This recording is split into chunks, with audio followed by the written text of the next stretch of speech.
Gente, bom dia então, né? Para falar sobre força expulsiva, eu vou falar primeiramente sobre como o trabalho de parto acontece na maioria das vezes, né? Para ter parto normal, a gente precisa ter contrações, que são movimentos desse músculo que é o útero, para que aconteça um processo que é a dilatação do colo dele, aqui seria o colo, né? E esse colo ele vai se abrindo à medida que o parto vai acontecendo. Esse colo ele abre até 10 centímetros. Então aqui eu tenho uma representação dos diâmetros, né? Aqui o colo está um pouquinho só aberto, ele vai aumentando de diâmetro progressivamente até ele ficar com 10 centímetros de dilatação aqui, né? E essa avaliação é feita por toque vaginal pelo obstetra ou pelo enfermeiro obstetra. Depois que tem 10 centímetros, não quer dizer que o bebê vai nascer daqui para o meio externo. Ele ainda precisa passar por um canal, o canal do nascimento, né? Que é a vagina. A vagina é um tubo. Então, ele passa por ali. E nesse processo de passar por ali, ele vai passar pela nossa pelve, né? Que está representada aqui, para depois nascer. O que seria a força de expulsão? Seria uma força que a mulher faz, seja instintivamente, seja de forma direcionada, quando o bebê já está lá embaixo para nascer. Ou seja, o útero já dilatou 10 centímetros, esse bebê já está lá embaixo, e aí essa força é feita quando está lá na fase final do trabalho de parto para o bebê sair. Isso é o ideal, mas infelizmente a gente ainda vê muitas pessoas, muitas mulheres sendo orientadas a fazerem força, por exemplo, para o bebê descer. Às vezes o bebê está lá no alto da pelve, vou mostrar aqui para vocês. Às vezes o bebê está alto e não está conseguindo encaixar para descer. E aí a gente vê, às vezes, a mulher sendo solicitada a ficar fazendo força para ajudar na descida. Isso não é tão raro, infelizmente. Por que isso é ruim? Porque isso vai trazer cansaço para a mulher, ela vai se cansar antes da hora, né? Isso pode trazer alterações no corpo dela, porque todas as vezes que ela prende o ar fazendo força, ela leva menos oxigênio para o corpo dela, então não é algo que deva ser feito. Ah, Sabrina, mas e se o bebê estiver alto e precisando descer?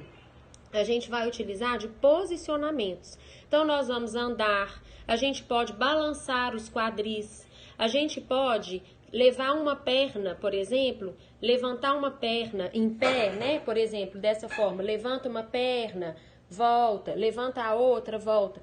Todas as vezes que a gente faz movimentos assimétricos com a nossa pelve, isso vai ajudar o bebê a descer. Eu já gravei, não tem muito tempo, um vídeo que está lá no Instagram, que fala da importância dos movimentos de pelve para essa descida do bebê.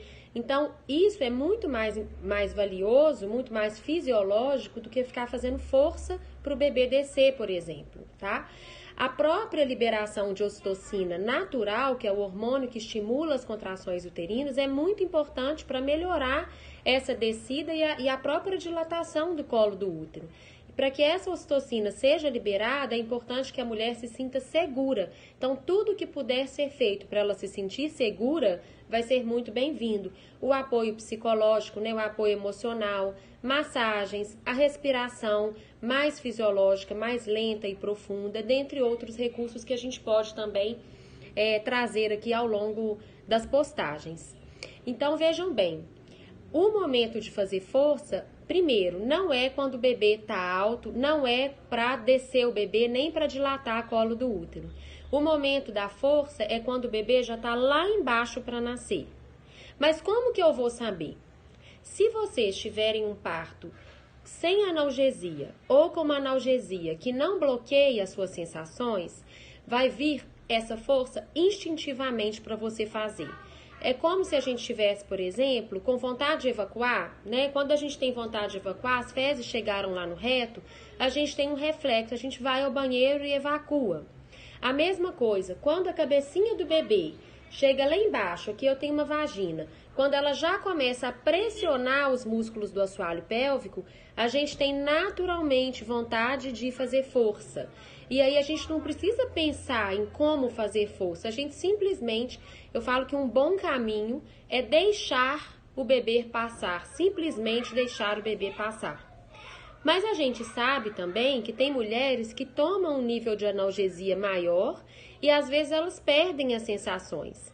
E muitas vezes ela vai precisar contribuir naquele momento com alguma força. E aí, essa força, o que eu acredito, né, a literatura mostra, não existe padrão. Deve-se evitar valsalva excessiva. O que é valsalva? É quando a gente prende o ar e faz força comprida. O que eu vejo é que algumas mulheres vão precisar fazer um pouco mais de força. Outras mulheres vão conseguir fazer até soltando o ar, às vezes até conversando. Isso vai depender de uma série de fatores, que no meu ponto de vista é impossível a gente falar o que é ideal, porque vai depender do ambiente, vai depender da posição que a mulher está, vai depender do peso do bebê, vai depender do quão flexível o períneo dela é. Então são tantos fatores que a gente não consegue colocar aqui uma fórmula para vocês, certo?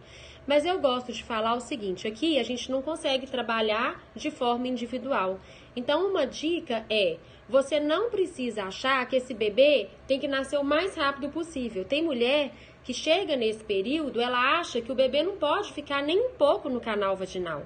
E na verdade ele pode, a não ser, é claro, que o médico ou o enfermeiro vejam que existe uma alteração de batimento. Aí o parto vai ter que acontecer mais rapidamente. Mas num processo que está completamente normal, é até positivo que o bebê passe de uma forma lenta, porque isso vai fazendo com que ele massageie os músculos do períneo e isso vai preservando a musculatura do períneo. Então a gente não precisa entrar em desespero querendo fazer força para o bebê nascer rápido. Mas também não acho que a gente não possa fazer força. Eu já ouvi muitos relatos de mulheres que falaram assim, na hora do parto, eu fiquei achando que se eu fizesse força, eu ia lacerar, porque eu já ouvi isso. Só que isso, no meu ponto de vista, não é uma verdade absoluta, porque depende de tantos fatores, como eu falei, como que a gente pode dizer que a mulher não pode fazer força para parir? A gente faz força até para evacuar. Então isso, gente, é muito individual. E se tem algo que eu possa deixar para vocês confiem no corpo, né? Se o corpo pede para fazer força, deixa a força vir, né? Se vocês sentirem que precisam mudar de posição, né? Mudem de posição. Ou seja, a percepção do corpo, ela é muito importante, não existe uma fórmula. E como que vocês podem trabalhar essa percepção do corpo desde o pré-natal?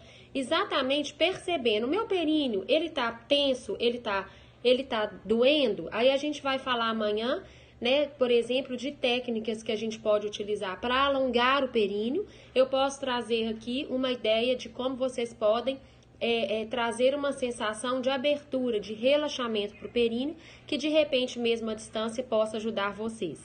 Então espero que o vídeo tenha sido esclarecedor. Peço que vocês continuem interagindo, porque eu quero aqui desenvolver um canal que seja útil, né, que eu possa estar dentro da casa de vocês auxiliando de alguma forma. Muito obrigada e um ótimo dia a todas vocês.